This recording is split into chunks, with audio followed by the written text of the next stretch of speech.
Welcome to the Debrief here at ABC News Live. I'm Aaron Katersky. There is so much rain in California, there's no longer a drought. We'll take you to the Bay Area. There are new questions for President Trump's son-in-law regarding a security clearance. And we're going to take you to Florida, where SpaceX is about to test launch a new capsule that could one day carry humans into space. Right after these headlines.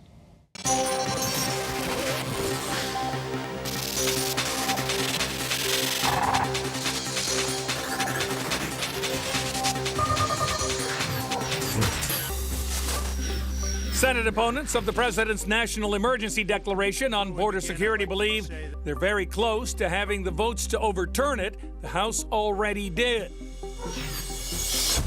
This morning, actor Luke Perry is hospitalized after reportedly suffering a stroke at his home in Los Angeles.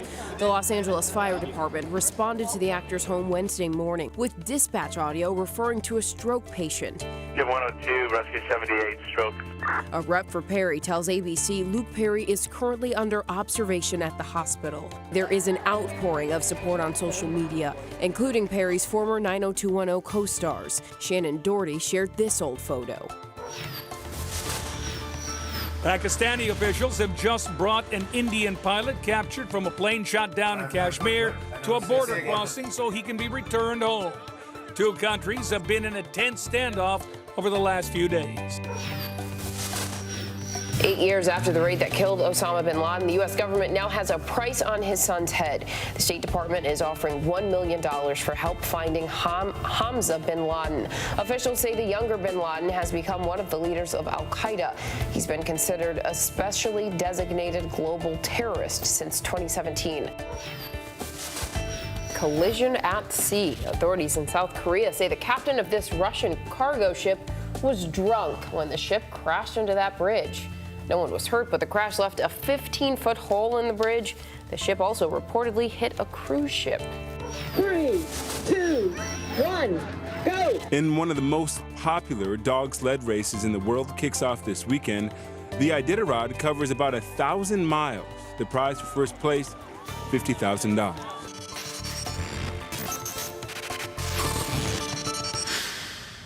We're going to begin right now in California, which has been inundated by about 2 feet of rain just this week. More is on the way. We want to get straight to the Bay Area, Guerneville, California, in fact, with KGO reporter Amy Hollyfield. Amy, what's it like where you are? The community just seems to be entirely underwater. Well, the roads are still officially closed, so not everyone has even gotten to come in yet and see the damage. But this morning, we're noticing some people are able to sneak in, and we were just here and watched as this business owner saw his business for the first time. He was so surprised. He did not expect it to flood like this. He is calling it a total loss. He says he has been here for more than 30 years. He was just devastated. And we expect this scene to play out many more times today as people come back to Guerneville for the first time. Across the street, you'll see what some people are going to find at their home. The force of the water just, destroying that garage door right there. There's so much debris that we have noticed as we go through town, stuff that just obviously was floating and got carried away and traveled away from people's homes and businesses. Over there on that staircase, you can see where the water level reached.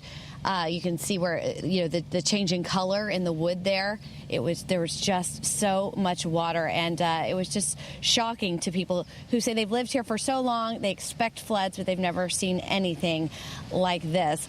Now, officials have not officially opened the streets yet because there is still flooding. There's still debris in the streets, and they want to check the integrity of street signs and lampposts. But they are hoping to allow residents back in here today. That is the goal. And then they're hoping to open it back up to the public. They do tell us at this point no injuries, no deaths have been reported. But for the first time, people will get to start assessing the damage and also start talking about a recovery plan. Aaron, back to you. Certainly good news to hear, Amy, that there are no injuries, but it's just an incredible water line that you showed us, that the water came that far up, and as it recedes, to leave behind all that damage. We understand there's more rain in the forecast? There is more rain, and on my list of things to do is to check in with county officials today. Keep in mind, it's only 8 a.m. here, so we haven't gotten quite there yet, but I do want to check in and see what their thoughts are of what the next round of storms can do here, if they're worried, if they plan to do any preparations to get ready for it. We are not expecting the kind of rain that we just saw, so we won't see any flooding like we just experienced. However, no one wants to see any more rain here. Everyone has about had enough. So as you were talking about the water levels, let me report some numbers to you. 32 feet on the Russian River is flood stage. The river got to 46 feet. That was Wednesday night. Just an incredible amount of water. It is receding now, obviously, and that is so great to see. But as you see, River Road right here has been closed. There's no water on it, and so a lot of people are wondering why they can't get back in. But, you see right over here to the side of the road, there is still water. And officials say one of their biggest concerns is that people are going to get in the water and think it's fun, and then they're going to have to end up rescuing them. They have had to do several water rescues, people who tried to drive through water and then got stuck, and they don't want to see any of that, and that's why they have been cautious about when they would let people back in. Amy, our thanks to you. Amy Hollyfield with our affiliate KGO out of San Francisco there in Guerneville, California, as is ABC's Will Carr right there in the middle of the water.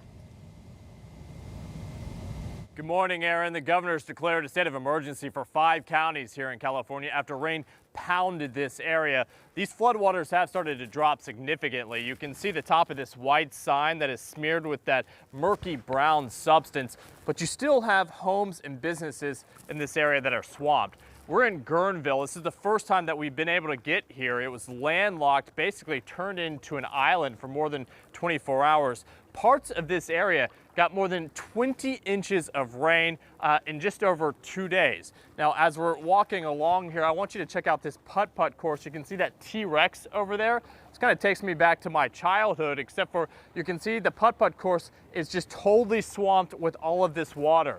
More than 2,000 businesses and homes across this area have been flooded. While these floodwaters are continuing to go down, we're expecting more rain this weekend. Aaron.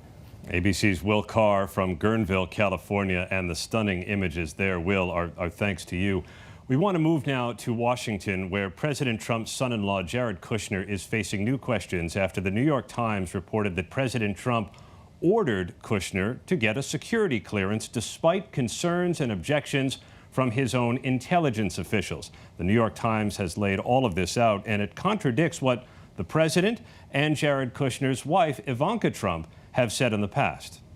Tell General Kelly or anyone else in the White House to belittle security officials, the career? No, I don't think I have the authority to do that. I'm not sure I do, but I wouldn't do it. There are a lot of people that question whether you were given special treatment by the president, overriding other officials. Can you speak to that?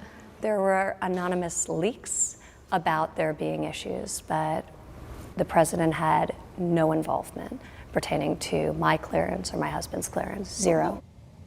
Ivanka Trump saying the president had no involvement, belied by this new report in the New York Times that says, in fact, the president did override his intelligence officials to make sure that Jared Kushner had security clearance. And for more, we're joined by John Cohen, an ABC News contributor, formerly of the Department of Homeland Security, where, John, you ran these kinds of clearance investigations.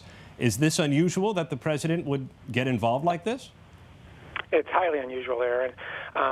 Let's take a step back for a second. The security clearance process is not just some administrative procedure. It is a critical part of our nation's efforts to protect our most sensitive secrets.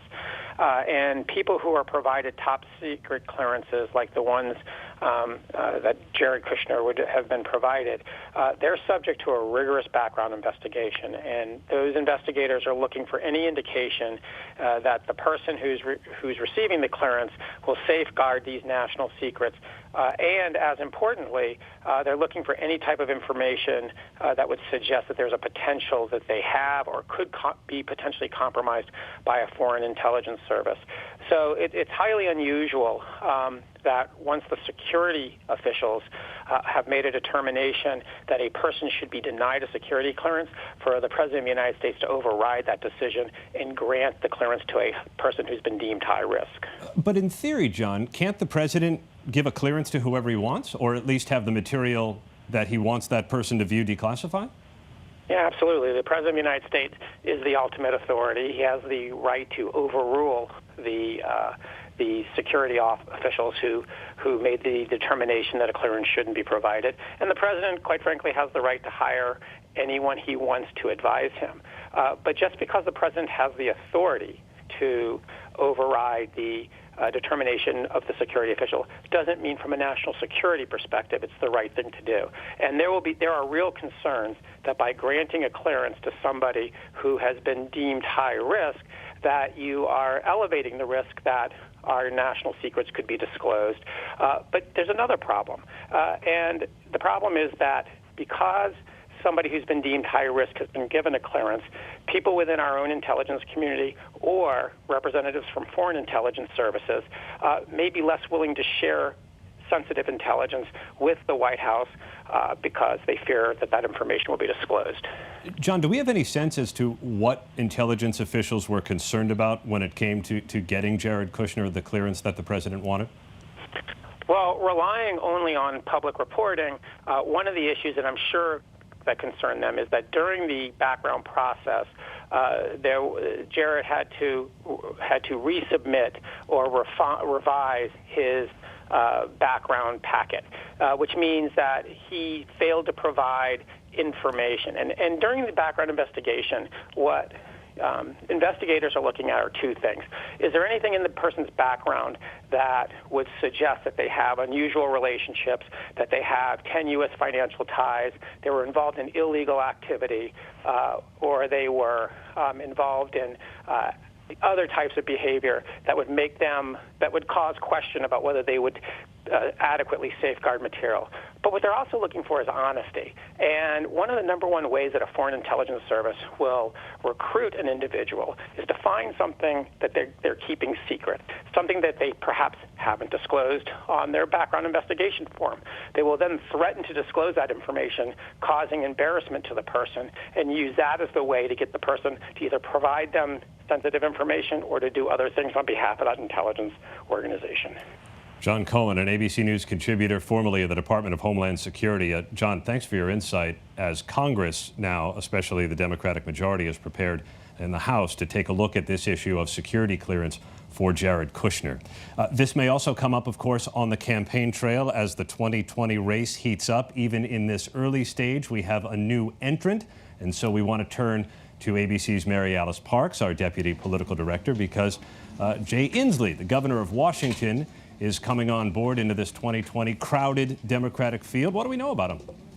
Well, what do we know about him is, does he have a chance? I want to have you take a look at this headline from his hometown paper, the Seattle Times, right there. Not a way I imagine Governor Inslee wanted to start off his day. Even the hometown paper asking if he has a chance in this very crowded field where there's obviously half a dozen senators that have already announced.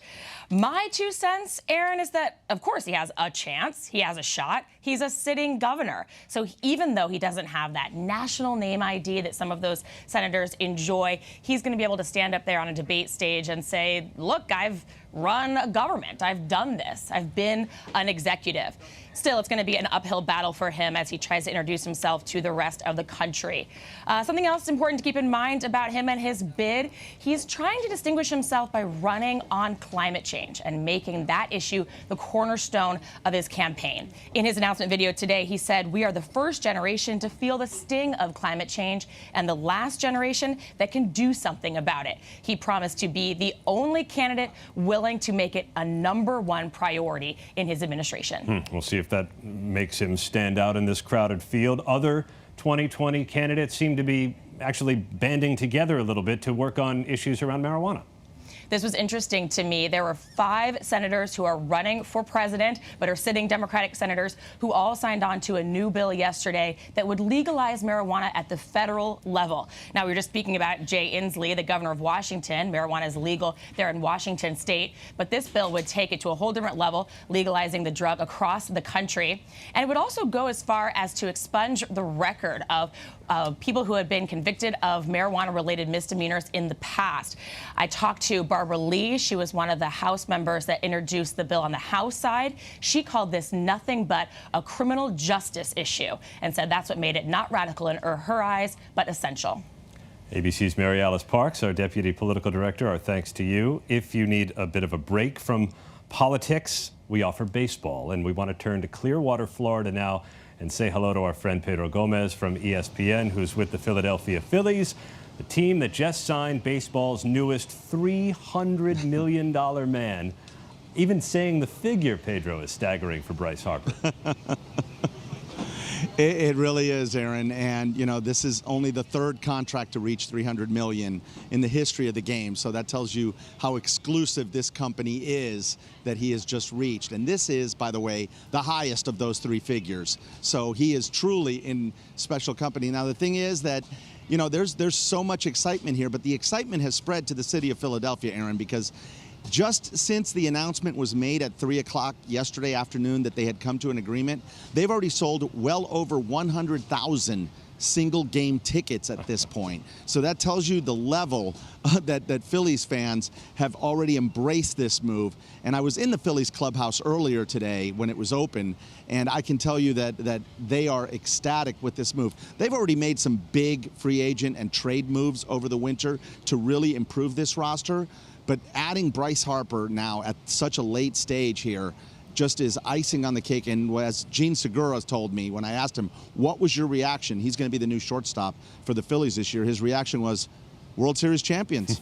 This puts us in that conversation, no doubt about it. Sean Rodriguez, another veteran here, who I asked the same question, he goes, it's like waking up on Christmas Day and Santa Claus brought you exactly what you wanted. All right, Christmas morning aside, until this signing, the teams had been a little stingy on the free agent market this year. Yeah, I mean, Manny Machado signed about a week ago, and that was a 10-year, $300 million deal with the Padres. But there are still several pretty big-name free agents sitting at home who have not signed. You've got Dallas Keuchel, who won a Cy Young in the American League just a few years ago for the Houston Astros. He is at home. Gio Gonzalez, who's been a very, very good quality major league pitcher, he is still at home. You've got Adam Jones, who's been a multiple-time All-Star center fielder for the Baltimore Orioles. He is still at home. So there's still some pretty prominent names out there who are at home. A lot of the big leaguers that I've been talking to so far in spring training for the last 3 weeks have told me they are frustrated with this. They feel like the owners aren't opening up those huge pocketbooks that they have been given because of this game. Let's not forget that this past season, Major League Baseball was over a $10 billion industry.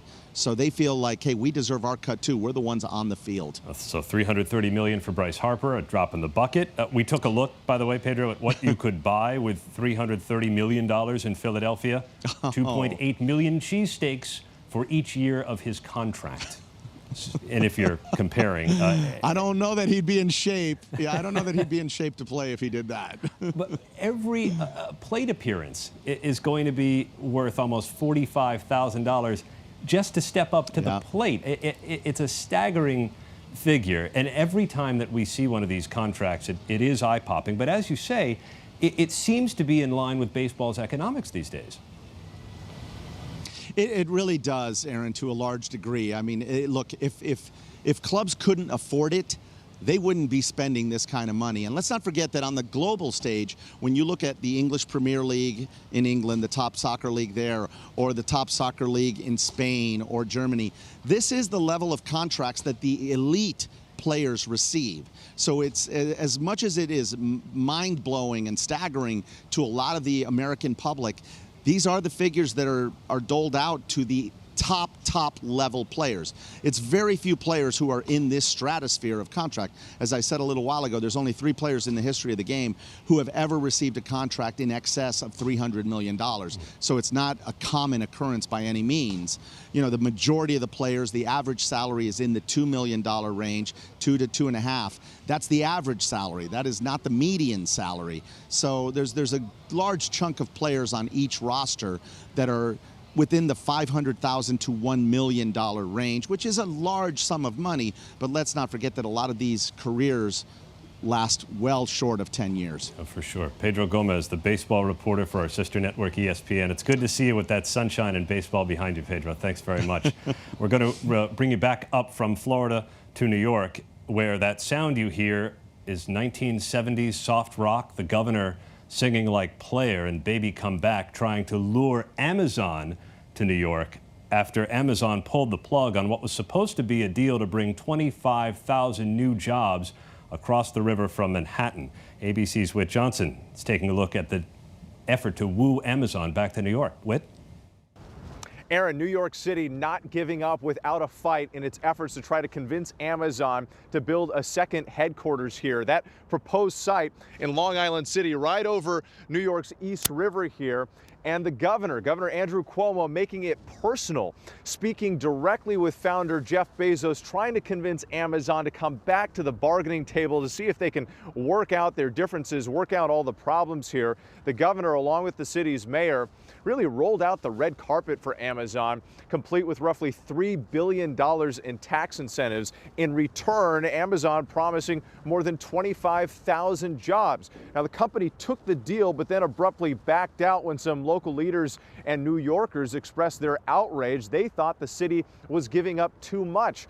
This issue really highlighting a national debate now about how much cities should be willing to give up, how much they should be willing to offer to try to convince major job creators to come into the city. Cuomo has said there is nothing like Amazon that can create this type of opportunity, and that has been the pitch all along. The governor, according to the New York Times, has been working the phones feverishly, promising to help Amazon and guide Amazon through New York's governmental red tape. The Times also publishing today an open letter with the signatures of more than 70 local business leaders, elected officials, and union bosses urging the company to come back to New York City. But so far, no indication that Amazon will reconsider. Aaron? All right, ABC's Whit Johnson from Long Island City in Queens, where Amazon's proposed headquarters was to be built. We have a copy of the open letter that the New York Times published. This is a newspaper for our producers who don't know, but this is signed by a number of local leaders, and the governor is doing his best to try to woo Amazon back after Amazon said it would perhaps look elsewhere to build a second headquarters, still moving forward with projects in Virginia and in Nashville, Tennessee. Thanks for watching The Debrief here at ABC News Live. We want to invite you to keep it here on ABC News Live all day. Our political show, The Briefing Room, starts at 3:30 p.m. Eastern Time, at 8 p.m. World News Prime. And of course, for all the latest news and to stay up to date, download the ABC News app. I'm Aaron Katursky in New York. Thanks for watching ABC News Live.